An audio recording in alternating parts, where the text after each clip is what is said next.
മലക്കുൽ മൗത്തിന്റെ വരവ് കണ്ടപ്പോൾ കിടുങ്ങി വേഗം.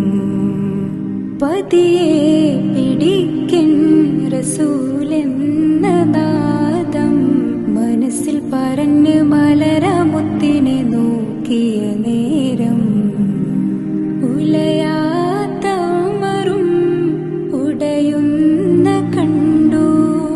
ഉടലായ മകളും മുരുകുന്ന കണ്ടു. മെത്തയും കട്ടിലുമില്ലാത്തൊരു രാജാവിൻ വീടാ. മൊത്തത്തിൽ പൊട്ടിയ തോൽപ്പാത്ര